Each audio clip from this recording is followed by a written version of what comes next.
The experts thought it was just a wedding photo, until they noticed what was behind the bride. The photograph caught Dr. Emily Chen's attention immediately. Among hundreds of items at the San Francisco estate auction, this particular image stood out. A formal wedding portrait from 1884, mounted in an ornate silver frame with delicate filigree work along the edges. Emily, a curator specializing in 19th century photography at the California Historical Society, had attended the auction hoping to find pieces for the museum's upcoming exhibition on Victorian mourning practices. She'd expected the usual: family portraits, landscapes, perhaps some early daguerreotypes. But this wedding photo was different. The image showed a bride and groom posed in a photographer's studio. The bride sat in an elaborate chair, wearing a stunning white silk gown with intricate lace detailing. Her veil cascaded over her shoulders, and she held a bouquet of what appeared to be lilies. The groom stood beside her, one hand resting on the chair's back, dressed in a formal black suit. At first glance, it seemed like a typical Victorian wedding portrait. Stiff, formal, the subjects frozen in time by the long exposure required by cameras of that era. But something felt wrong. Emily studied the image more closely through the display case. The bride's posture was too rigid, even for Victorian photography standards. Her eyes, there was something about her eyes. They seemed unfocused, staring past the camera rather than at it. And the groom's expression wasn't one of joy or pride. It was grief, barely concealed behind a mask of composure. Lot 247, the auctioneer announced. Victorian wedding photograph circa 1884. Photographer unknown. Silver frame with provenance from the Whitmore estate. Opening bid at $200. Emily raised her paddle without hesitation. 3 other bidders competed, but she persisted, eventually winning at $850. More than her usual budget allowed, but her instincts insisted this photograph was important.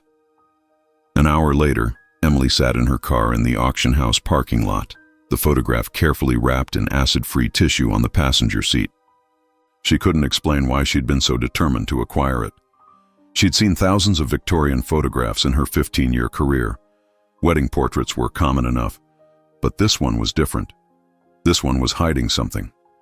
As Emily drove back to the museum through San Francisco's foggy streets, she had no idea that this photograph would unravel a story so heartbreaking that it would challenge everything she thought she knew about Victorian mourning customs, family duty, and the lengths people would go to preserve the appearance of respectability. The truth was literally frozen in that image, waiting 140 years to be discovered. Emily arrived at the museum early the next morning, unable to wait until regular hours to examine the photograph properly.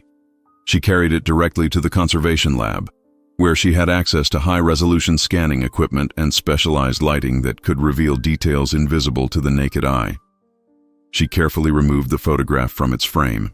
The backing was original, thick cardboard with a photographer's stamp. Morrison & Associates, Memorial Photography, San Francisco, California. Memorial photography. Emily's heart skipped a beat. That term was commonly used for post-mortem photography in the Victorian era. She positioned the photograph under the lab's digital scanner, a device capable of capturing minute details at extreme magnification.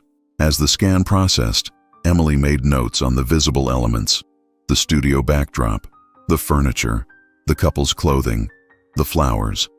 20 minutes later, the digital image appeared on her computer screen in stunning resolution.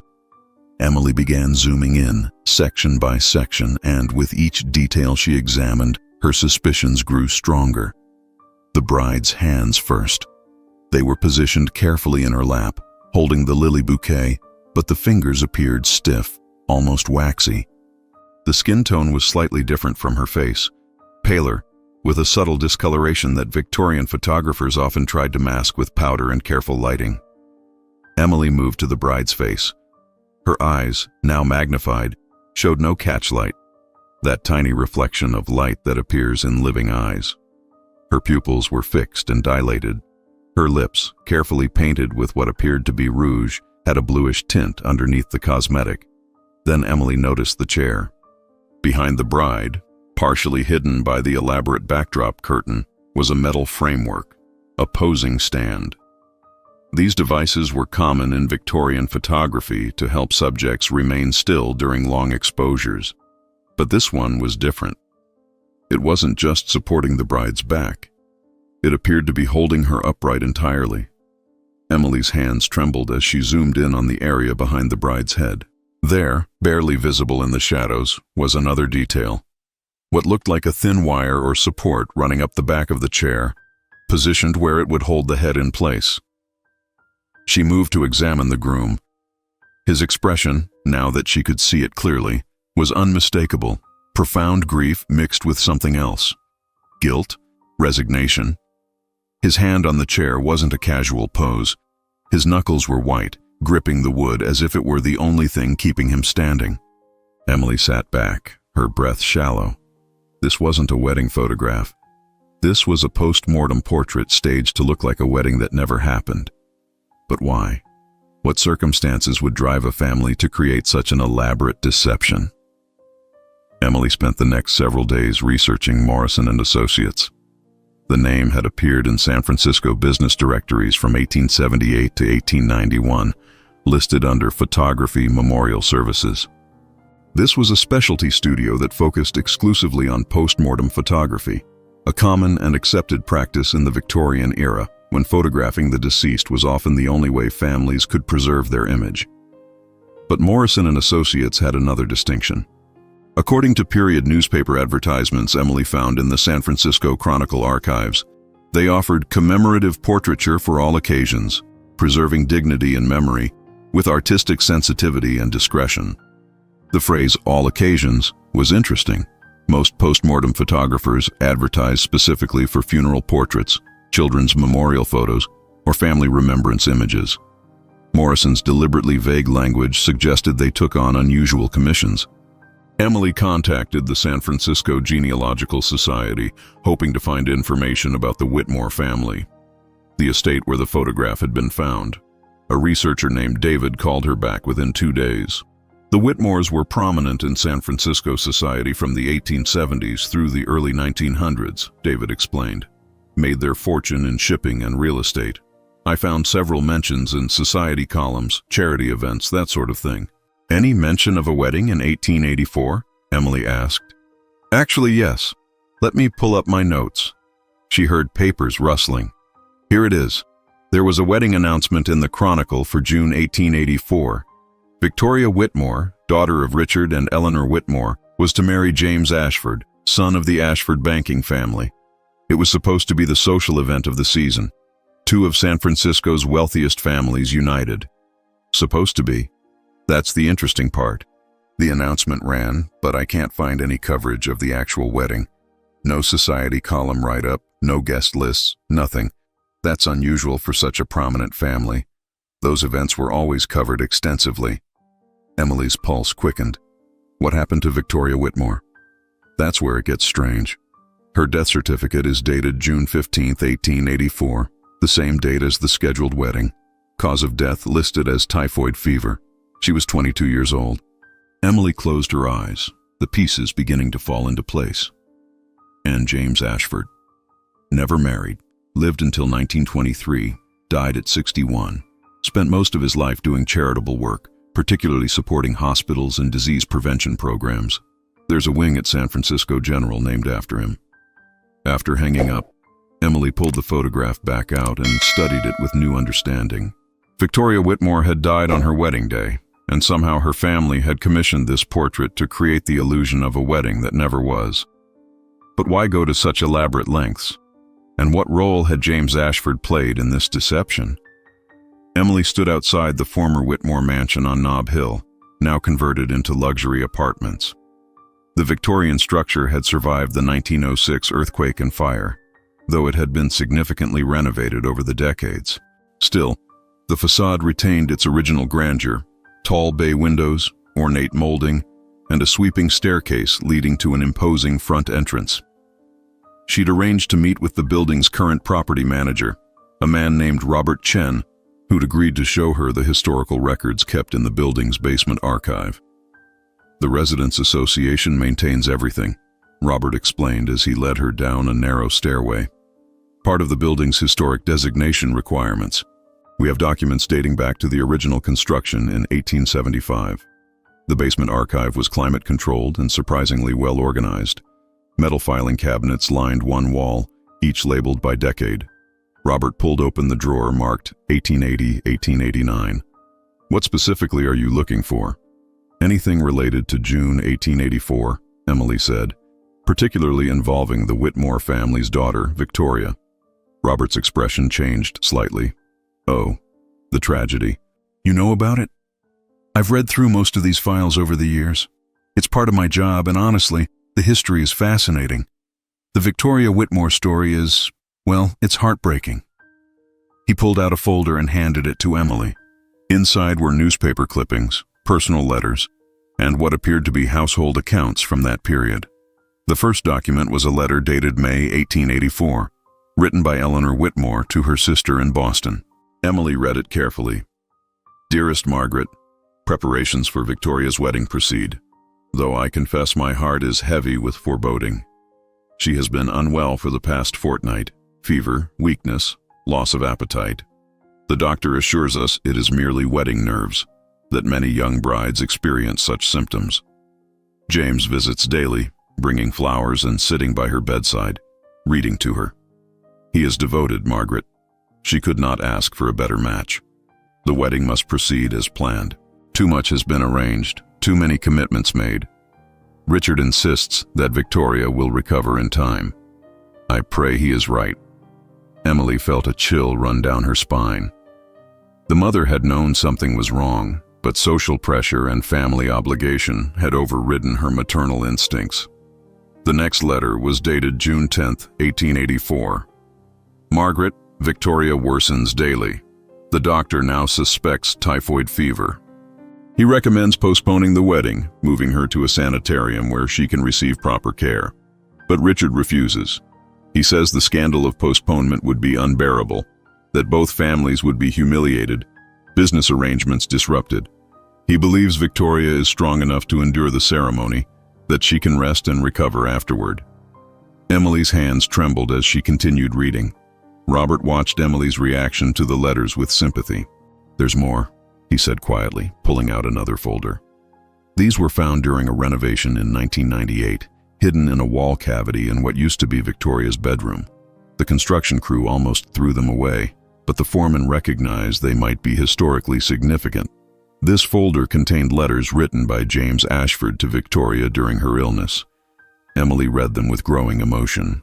The first was dated May 20th, 1884.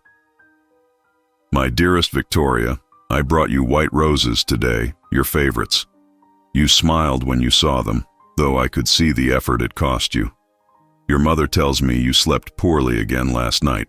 I wish I could take this illness from you, bear it myself so you might be well. The wedding plans continue, but Victoria, please know, they mean nothing if you are not truly well. I would wait a lifetime if necessary. Your health is all that matters to me. Please tell me honestly how you feel. I am your future husband, but more importantly, I am your friend. You can trust me with the truth. All my love, James. The letters continued, growing more desperate as Victoria's condition deteriorated. James wrote nearly every day, and each letter showed a man torn between his love for his fiancée and his growing horror at what her family was demanding. June 12, 1884. Victoria, I spoke with your father today. I begged him to postpone the wedding, to allow you proper time to recover. He refused, became angry, accused me of wanting to back out of our engagement. That is not true. I want nothing more than to marry you, but not like this. Not when you can barely lift your head from the pillow. I suggested we have a small private ceremony at your bedside if a public wedding is too much. He dismissed the idea as beneath the family's dignity. I feel helpless. Please tell me what you want. I will honor your wishes, whatever they may be. Then came a letter dated June 14th, 1884, the day before the scheduled wedding and Victoria's death.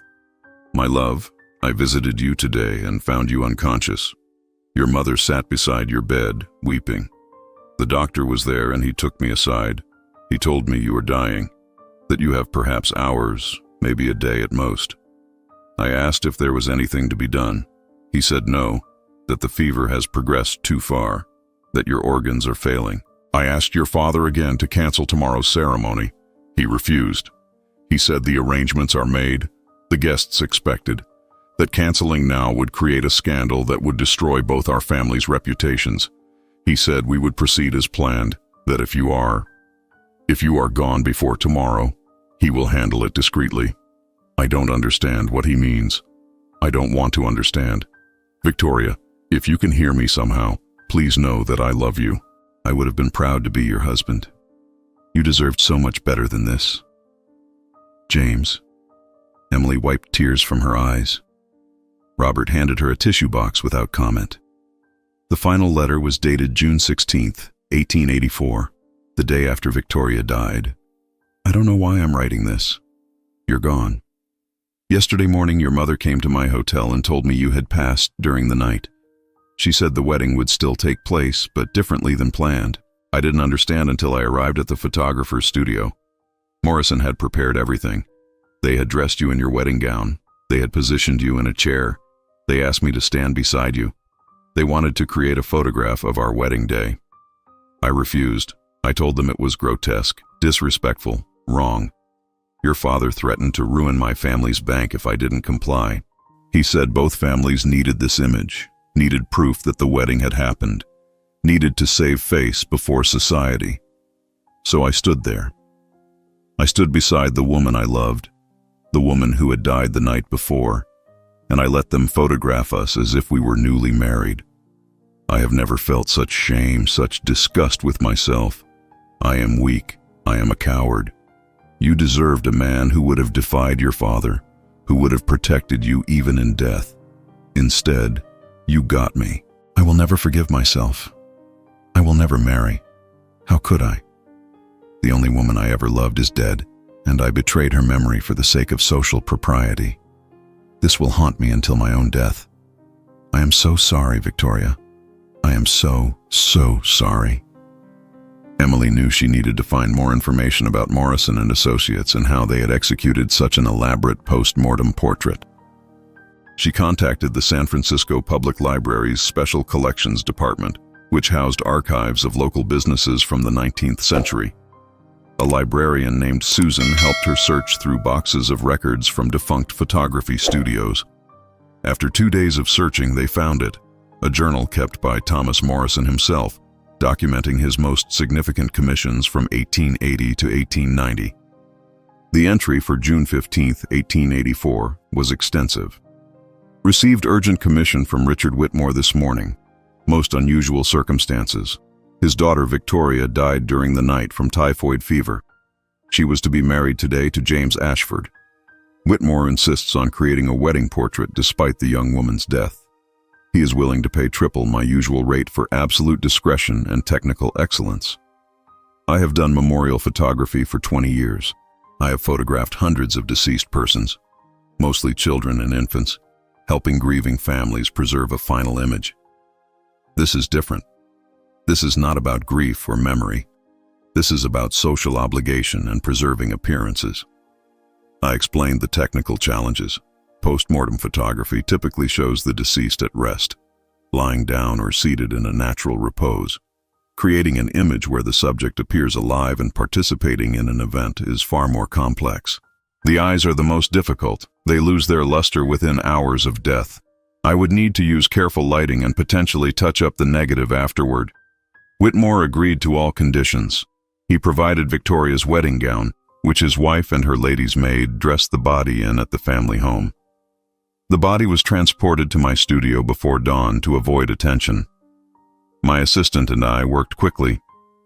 We positioned Miss Whitmore in our finest chair, using an enhanced posing stand to maintain her upright position. The head support was carefully hidden behind her veil. We positioned her hands to hold a bouquet, though rigor mortis made this challenging. We had to work the fingers carefully to achieve a natural-looking grip. The cosmetics were crucial. I employed powder to mask the pallor of death and rouge to bring color to her lips and cheeks. Her mother had provided pearl earrings and a necklace, which helped draw attention away from the lifeless quality of the skin. James Ashford arrived at 9 a.m. He looked devastated. He initially refused to participate, but Whitmore's threats apparently convinced him. I felt sympathy for the young man. He clearly loved Miss Whitmore and was being forced into this grotesque charade against his will. The photography itself took 2 hours. I needed perfect conditions. The lighting had to hide the truth while still producing a clear image. I took 6 exposures, knowing at least half would be unusable. During the session, Ashford stood as rigid as the corpse beside him. He would not look at her. His hand on the chair trembled. Twice he had to step away to compose himself. Whitmore showed no such emotion, only impatience to complete the process. This is the most disturbing commission I have ever accepted. I am well paid for it, but I feel I have crossed a moral line. Miss Whitmore deserved a peaceful rest, not to be propped up and posed like a doll for the sake of her father's pride. I will deliver the final print tomorrow, and then I will try to forget this ever happened. Some memories are too heavy to carry. Emily closed the journal, feeling sick. The photograph wasn't just a post-mortem portrait. It was evidence of a young woman's complete lack of autonomy, even in death. Emily's next step was to investigate how San Francisco society had responded to Victoria's death and the supposed wedding. She spent a week in the California Historical Society's newspaper archives, reading through society columns, obituaries, and event coverage from June and July 1884. What she found was a carefully orchestrated cover-up. The initial wedding announcement from May had described the upcoming ceremony in elaborate detail. Guest list of over 300 people, ceremony at Grace Cathedral, reception at the Palace Hotel, honeymoon planned for Europe. It was to be, as one columnist wrote, the most magnificent union of the season, joining 2 of San Francisco's finest families. But the coverage after June 15th told a very different story, or rather, several different stories. The Chronicle ran a brief notice on June 17th. The wedding of Miss Victoria Whitmore and Mr. James Ashford was held in a private ceremony on June 15th, due to the sudden illness of the bride's mother. The couple requests privacy as Mrs. Whitmore recovers. They have postponed their honeymoon indefinitely. The Examiner had a similar notice with slight variations. Miss Victoria Whitmore and Mr. James Ashford were wed in an intimate family ceremony this past Sunday. The public celebration planned for the occasion has been postponed out of respect for a family member's illness. Neither mentioned Victoria's death. Her obituary appeared 3 days later, June 19th, in the back pages. Mrs. Victoria Ashford, née Whitmore, age 22, passed away June 18th after a brief illness, survived by her husband James Ashford and her parents Richard and Eleanor Whitmore. Private funeral services held. No flowers by request. Emily read it 3 times, anger building with each reading. They had listed Victoria as Mrs. Victoria Ashford, a married woman, even though she had died unmarried. They had falsified the date of death, moving it 3 days later to create the illusion that she had lived long enough to actually marry. She found more evidence in correspondence columns. Several readers had written to newspapers asking about the wedding, noting they'd been invited but received last-minute cancellations. The paper's responses were vague. Family circumstances required a change of plans. The ceremony was held privately. The families appreciate understanding during this difficult time. Emily discovered that both the Whitmore and Ashford families had made substantial donations to the newspapers within weeks of Victoria's death, enough money to ensure cooperation in maintaining the fiction. But not everyone had been fooled. Emily found a letter to the editor published anonymously in a smaller newspaper, The Call, on July 2, 1884. To the editor, I worked as a maid in the Whitmore household until recently. I wish to set the record straight about Miss Victoria Whitmore. She did not marry Mr. Ashford. She died on June 15th, the day of her planned wedding, from typhoid fever. The family created a fiction to save face before society. Miss Victoria was a kind, gentle young woman who deserved better than to have her death turned into a social performance. I write this anonymously as I fear retribution, but the truth matters. She died unmarried and she died suffering, and her family cared more about reputation than her dignity. The letter had been published, but Emily found no evidence it had generated any public response or investigation. One voice against two powerful families wasn't enough to overcome the narrative they'd created. Through genealogical records, Emily located living descendants of both families.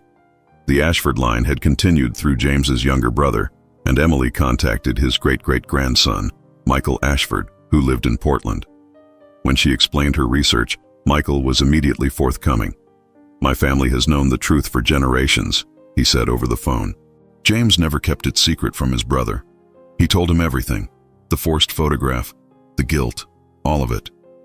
That story has been passed down in our family as a cautionary tale about the dangers of valuing reputation over humanity. Michael arranged to meet Emily in San Francisco the following week. He brought a box of family documents, including more letters from James that had been kept by his brother. One letter, dated 1900, showed that James had never recovered from what happened. "Brother, you asked why I have never married, why I dedicate myself so completely to charitable work. The answer is simple: penance. Every hospital I help build, every disease prevention program I fund, is an attempt to atone for my weakness in 1884. I should have refused. I should have protected Victoria's dignity, even if it meant destroying both our families' reputations. Instead, I stood there while they posed her corpse like a doll. I let them create a lie that has persisted for 16 years now. People still offer me condolences on losing my wife. I don't correct them. What would I say? She wasn't my wife. She died before we could marry, and I participated in desecrating her body to create a false photograph. The truth is too shameful, so I live with the lie, and I try to do enough good to somehow balance the wrong I participated in. But I know I never will. Some actions cannot be redeemed." Michael also brought the photograph.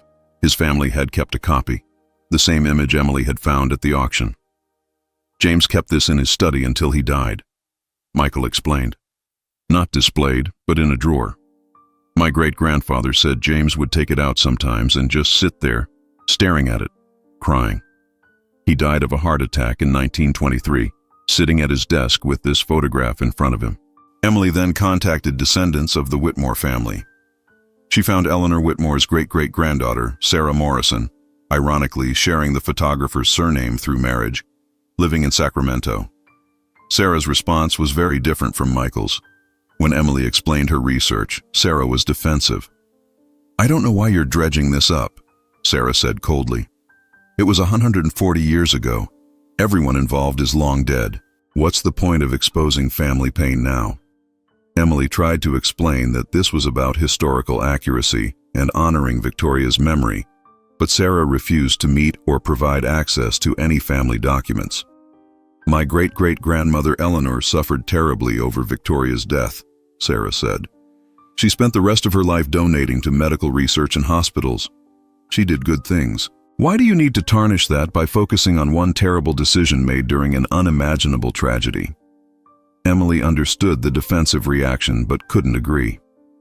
"Because Victoria deserves to have her truth told," she replied gently.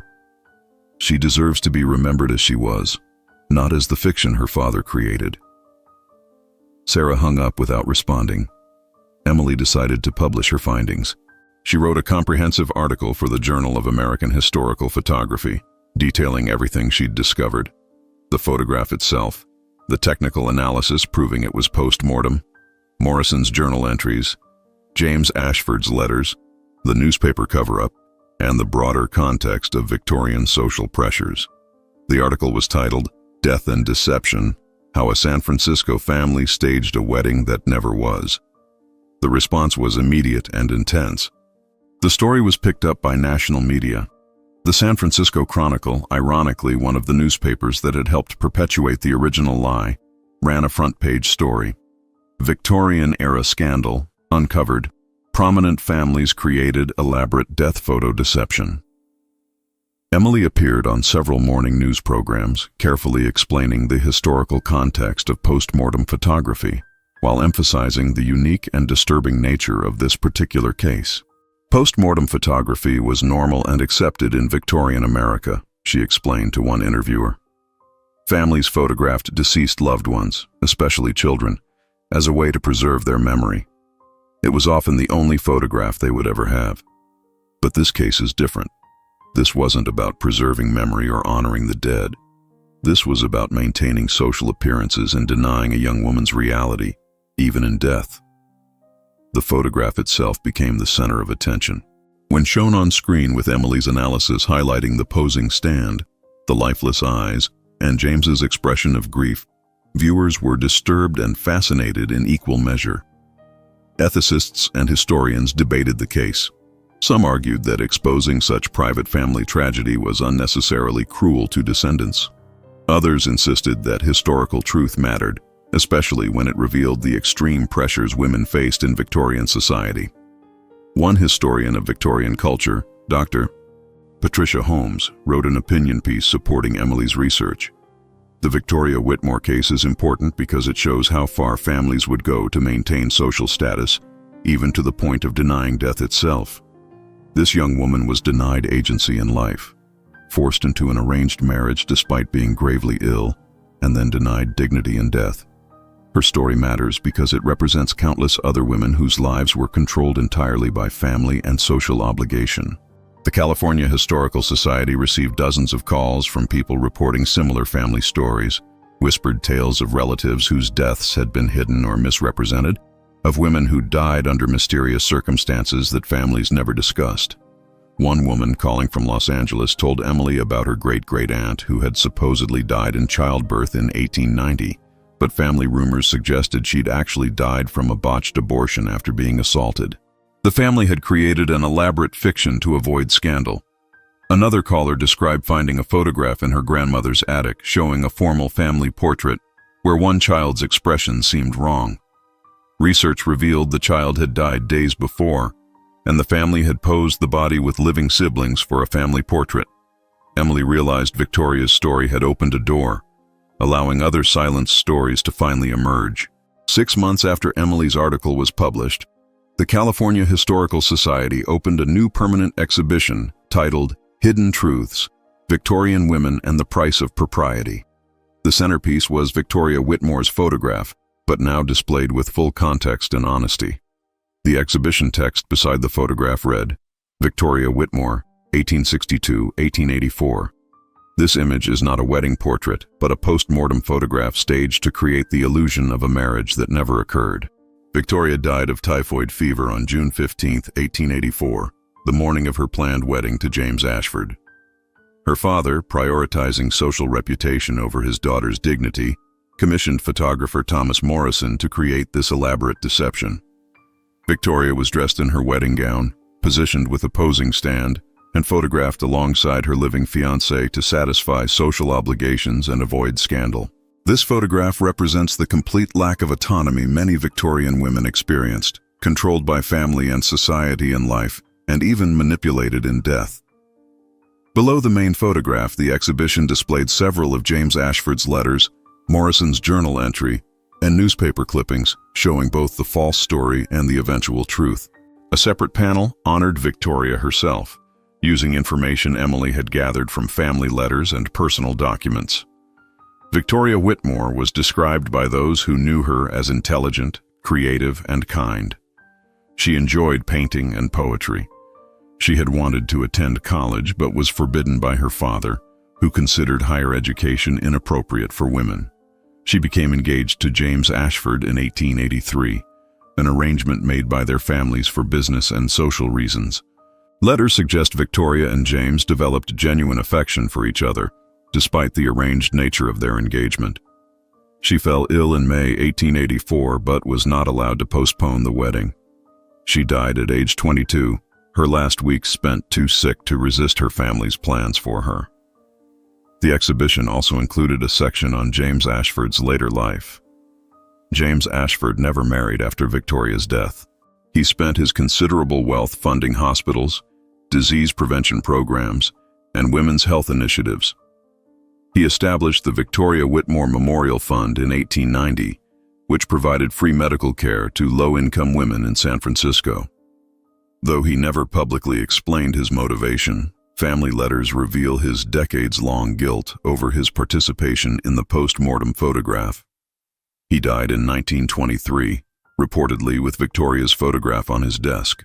Michael Ashford attended the exhibition opening, donating several of James's letters to the museum's permanent collection. "My great-great-uncle spent his entire life trying to make amends," Michael said during his speech at the opening. He couldn't save Victoria, and he couldn't refuse to participate in what her family demanded. But he could help other women, and he did. I'm glad his story, and Victoria's true story, can finally be told honestly. Emily stood in the gallery during the opening, watching visitors react to the photograph and the story behind it. Many were visibly moved. Some cried. Others stood in silence, contemplating the image with new understanding. One young woman, perhaps in her early 20s, close to Victoria's age when she died, stood in front of the photograph for nearly 20 minutes. Finally, she turned to Emily, who was standing nearby. "Thank you for telling her story," the woman said quietly, "for letting her be seen as she really was, not as her family wanted people to see her." Emily returned to her office after the opening, exhausted but satisfied. On her desk was an email from Sarah Morrison, Eleanor Whitmore's descendant, who had initially refused to cooperate. "Dr. Chen, I owe you an apology. I watched your interview last night, and I read the exhibition materials online. You were right. Victoria deserves to have her truth told. My family has boxes of Eleanor's letters and diaries that I'd like to donate to the museum." Eleanor never forgave herself for not protecting Victoria, for not defying her husband. She wrote about it constantly in her later years. Maybe sharing those writings can help others understand the impossible position many women were in during that era, trapped between maternal love and wifely obedience. "I'm sorry for my initial reaction.